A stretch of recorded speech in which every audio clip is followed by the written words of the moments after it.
खुदा यीशु मसीह के खूबसूरत और जलाली नाम में सबको मेरी तरफ से सलाम। आज हम पाम संडे के हवाले से खुदा के जिंदा कलाम में से सीखेंगे। और सबसे पहले हम कलाम मुकद्दस में से पढ़ेंगे ज़करिया नबी की पेशन गोई, नबूवत जो खुदा यीशु मसीह के बारे में उन्होंने की। ये कई सौ साल पहले की बात है, खुदा यीशु मसीह के इस दुनिया में आने से पहले। ज़करिया नबी का सहीफा उसका 9 बाब उसकी 9 आयत में लिखा है, आए बिन्नते सयून तू नहायत शादमान हो, ऐ दुख्तरे यरूशलेम खूब ललकार, क्योंकि देख तेरा बादशाह तेरे पास आता है, वो सादिक है और नजात उसके हाथ में है, वो हलीम है और गधे पर, बल्कि जवान गधे पर सवार है। आमीन। तो नाज़रीन, हम खुदावंद के जिंदा कलाम में से सीखेंगे कि बिनते सयून कह के ज़करिया नबी किन से मुखातिब हैं। बिनते सयून के लोगों से ज़करिया नबी मुखातिब हैं, उनसे बात कर रहे हैं। और बिनते सयून का मतलब यह भी है यरूशलेम। और आए दुख्तरे यरूशलेम खूब ललकार, यानी खूब दिल से खुश हो, देख तेरा बादशाह तेरे पास आता है। वो सादिक है। सादिक का मतलब है कि वो इंसाफ करने वाला है, रास्त है, सच्चाई उसके मुंह में है और नजात उसके हाथ में है। यानी वो नई जिंदगी देने की कुदरत भी रखता है। वो हलीम है, यानी वो आजिज है, वो किसी पर हाथ नहीं उठाएगा, और गधे पर, बल्कि जवान गधे पर सवार है। तो इसको हम नए अहदनामे में देखते हैं। इस पेशन गोई को पूरा होते हुए मत्ती रसूल की मार्फत लिखी गई खुदा यीशु मसीह की अंजील मेरे साथ निकालिए। मत्ती रसूल की मार्फत लिखी गई खुदा यीशु मसीह की अंजील उसका 21 बाब पहली आयत से लेकर 9 आयत तक। यूहन्ना की अंजील में भी ये सारा वाकया लिखा हुआ है, 12 बाब उसकी 12 आयत से लेकर 15 आयत तक। मरकस रसूल की मार्फत खुदा यीशु मसीह की अंजील में भी ये सारा वाकया लिखा हुआ है, मरकस 11 बाब उसकी पहली आयत से लेकर 11 आयत तक। लेकिन अभी हम तलावत करेंगे मत्ती रसूल की मार्फत लिखी गई खुदा यीशु मसीह की अंजील उसका 21 बाब पहली आयत से लेकर 9 आयत तक। तो जो भी निकाल ले वो तलावत में रहनुमाई फरमाए। और जब वो यरूशलेम के नज़दीक पहुंचे और जैतून के पहाड़ पर बेतफगे के पास आए, तो यीशु ने 2 शागिर्दों को ये कहकर भेजा कि अपने सामने के गांव में जाओ, वहां पहुंचते ही एक गधी बंधी हुई और उसके साथ बच्चा पाओगे, उन्हें खोलकर मेरे पास ले आओ। और अगर कोई तुमसे कुछ कहे तो कहना कि खुदावन को इनकी ज़रूरत है, वो फिलफौर उन्हें भेज देगा। ये इसलिए हुआ कि जो नबी की मार्फत कहा गया था वो पूरा हो के, सियोन की बेटी से कहो कि देख तेरा बादशाह तेरे पास आता है, वो हलीम है और गधे पर सवार है, बल्कि लादू के बच्चे पर। शागिर्दों ने जाकर जैसा यीशु ने उनको हुक्म दिया था वैसा ही किया, और गधी और बच्चे को लाकर अपने कपड़े उन पर डाले और वो उन पर बैठ गया। और भीड़ में के अक्सर लोगों ने अपने कपड़े रास्ते में बिछाए और औरों ने दरख्तों से डालियां काट कर राह में फैलाई। और भीड़ जो उसके आगे आगे जाती और पीछे पीछे चली आती थी, पुकार पुकार कर कहती थी, इब्ने दाऊद को होशना, मुबारक है वो जो खुदावन के नाम पर आता है, आलम बाला पर होशना। आमीन। आमीन।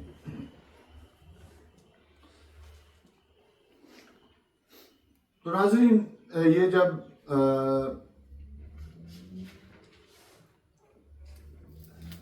खुदावंद यीशु मसीह की जिंदगी में ये पेशन गोई जो नबियों ने की, वो इस तरीके से यहाँ पे हम पूरी होती हुई देखते हैं कि जब वो यरूशलेम के नज़दीक पहुंचे। यहाँ पे मैं एक बात आपको बताता चलूं कि इस वाकया के बाद जब खुदा यीशु मसीह यरूशलेम में आए, फिर हैकल में आए, उसके बाद 6 दिन बाद खुदा यीशु मसीह को सलीब पर चढ़ाया गया था। जब वो यरूशलेम के नजदीक पहुंचे और जैतून के पहाड़ पर बैतफगे के पास पहुंचे तो यीशु ने 2 शागिर्दों को यह कहकर भेजा कि अपने सामने के गांव में जाओ, वहां पहुंचते ही एक गधी बंधी हुई और उसके साथ बच्चा पाओगे।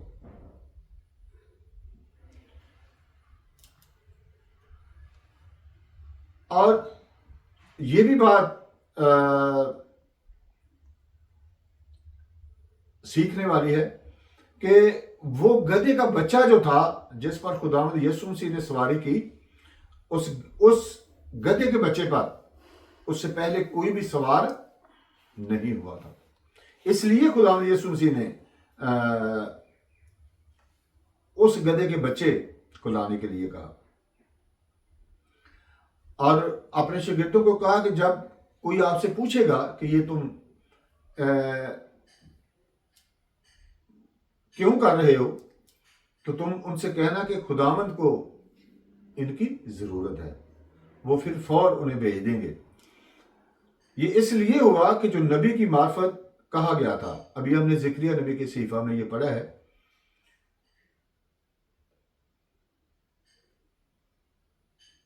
कि सिय्योन की बेटी से कहो, देख तेरा बादशाह तेरे पास आता है, वो हलीम है, गधे पर सवार है, बल्कि लादू के बच्चे पर। तो यहां पर एक और बात भी बड़ी काबिले गौर है, काबिले जिक्र है कि खुदा यीशु मसीह ने सिर्फ गधे के बच्चे की सवारी को क्यों चुना। जब हम हिस्ट्री को पढ़ते हैं तो बादशाह जब जंग के लिए जाते थे तो वो घोड़ों का इंतखाब करते थे, बल्कि घोड़े भी वो जो सबसे खूबसूरत और ढील ढाल के हिसाब से बड़े चुस्त होते थे, हाथियों का इंतखाब करते थे, खच्चरों का इंतखाब करते थे। लेकिन बादशाहों के बादशाह ने गधे का इंतखाब क्यों किया? क्योंकि मेरे अजीज, जब दुनिया के बादशाह जंग के लिए घोड़ों, खच्चरों और हाथियों का इंतखाब करते थे तो वो उन पर बैठकर लूट मार भी साथ साथ करते थे, वो कत्लो गारत भी उन पर बैठ के करते थे, वो लोगों को पकड़कर गुलाम बना लेते थे, लोंडियां बना लेते थे। इसलिए खुदावंद यीशु मसीह ने उन सब से एक मुख्तलिफ जानवर का इंतखाब किया। और गधे का इंतखाब क्यों किया गया?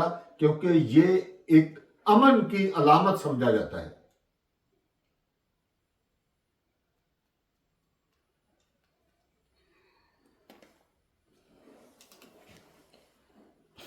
और जब शागिर्द गधी और लादू के बच्चे को लेकर आए तो लिखा है कि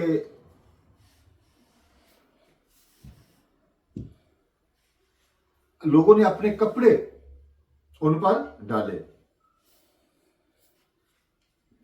इसका क्या मतलब है कि उस दौर में जब लोग किसी को ज्यादा इज्जत देते थे, ज्यादा इज्जत और एहतराम से पेश आते थे, तो वो अपने कपड़े उतारकर आगे रख देते थे। ये इज्जत और एहतराम की अलामत समझा जाता है। इसलिए लोगों ने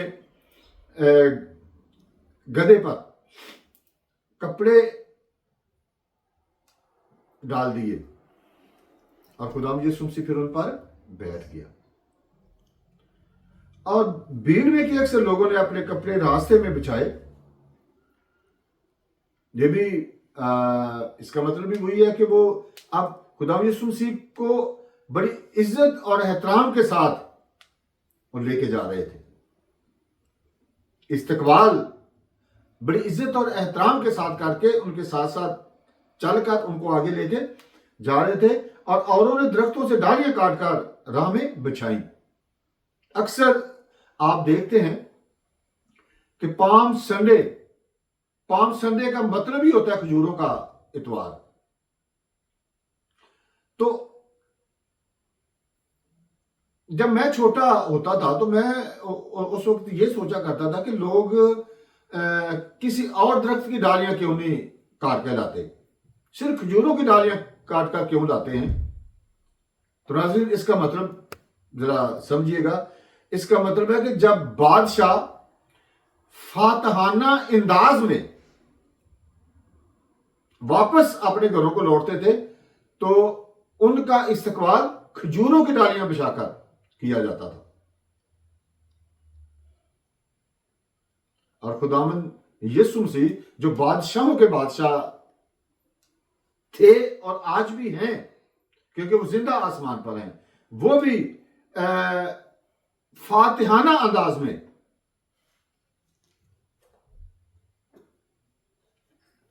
यरूशलेम में से हैकल की तरफ जा रहे थे। और भीड़ जो उसके आगे आगे जाती और पीछे पीछे आती थी, पुकार पुकार कर कहती थी, इब्ने दाऊद को होशना। होशना का मतलब है मुबारक है वो जो खुदा के नाम से आता है। मुबारक है वो जो खुदावंद के नाम पर आता है, आलम बाला पर होशना। आलम बाला पर यानी आसमान पर भी। मुबारक है वो जो खुदावंद के नाम से आता है।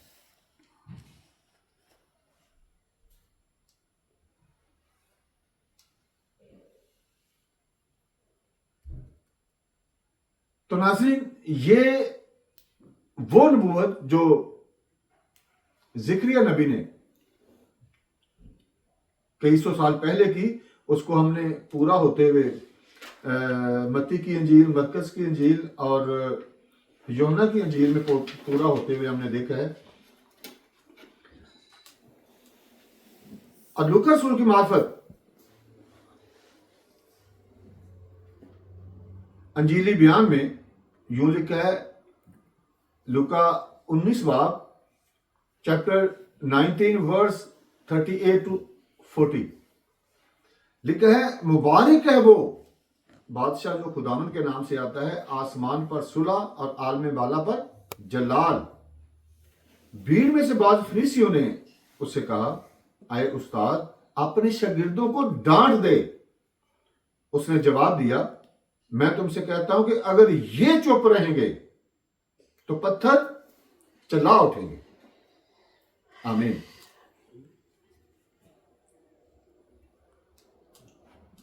इस बात की फरीसियों को तकलीफ हो रही थी कि हर तरफ से ये नारे गूंज रहे हैं, मुबारक है वो जो खुदा के नाम से आता है। और उन्होंने खुदावंद यीशु मसीह से डायरेक्ट कहा कि आए उस्ताद, अपने शागिर्दों को डांट दे, यानी इन्हें खबरदार करके चुप करा दे, इसके बाद बोले ना। ये जिसे हम झिड़क कर कह देते हैं कि इन्हें झिड़क दे, ये दोबारा इस तरह की बात ना करें।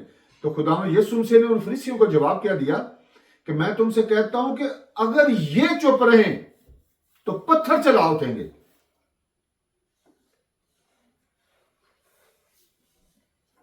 मेरे अजीज, आज मेरे लिए और आप सब सुनने वालों के लिए ये एक सबक है कि आज के दौर में जब हम अपने आसपास या दुनिया के मुख्तलिफ ममालिक में देखते हैं तो सिर्फ खुदावन यीशु मसीह की आवाज को दबाने के लिए ज्यादा जोर लगाया जा रहा है। तरह तरह के गलत सवालात उठाए जाते हैं कि किसी ना किसी तरीके से सिर्फ मसीही लोगों को डरा धमका कर अंजील की मनादी को कम किया जाए। तो नाज़रीन, मेरा और आपका अब ये काम है, ये हम पर फर्ज बनता है हमारा कि आज हम जो कुछ हम कलाम मुकद्दस में से सुनते हैं वो हम दूसरों तक जरूर पहुंचाएं कि आज खुदावंद यीशु मसीह ने मेरे साथ ये बात की है। आज खुदावंद यीशु मसीह हम सब की जिंदगी में से ये चाहता है। हम जब गिरजाघरों में जाते हैं, इबादत में जाते हैं, खुदावंद का कलाम सुनते हैं, तो वो कलाम सुनकर सिर्फ आप अपने आप तक महदूद ना रखें, बल्कि वो कलाम दूसरों तक भी पहुंचाएं।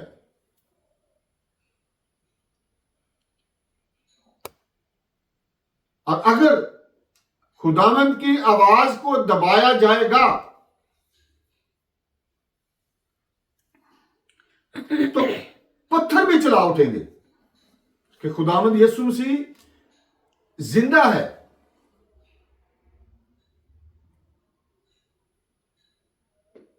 वो दुनिया में आया, इंसानी रूप उसने धारा, 33 साल इस दुनिया में रहा, अमन और सुलह का पैगाम उसने बांटा कि अमन और सुलह के साथ रहो। दूसरे बादशाहों की तरह नहीं, दूसरे नबियों की तरह नहीं, या हम दूसरे मज़हब पर कोई तनकीद नहीं करेंगे, क्योंकि हमारी बाइबल मुकद्दस ये चीज की इजाजत नहीं देती। उन्होंने जंगें भी की, लूट मार भी की, जंगी कैदी भी बनाए, औरतों को गुलाम बनाया, लेकिन मेरे और आपके यीशु ने अपने 33 साल जिंदगी के दौरान एक भी जंग नहीं लड़ी। अगर जंग का जिक्र किया जाए तो इज इक्वल टू 0। कोई खून खराबा खुदावंद यीशु मसीह ने किया, ना किसी को गुलाम बनाया है, ना किसी का माल लूटा है, ना किसी को तकलीफ दी है, बल्कि कितनी खूबसूरत और सीखने वाली बात यह है कि उन्होंने अपनी जान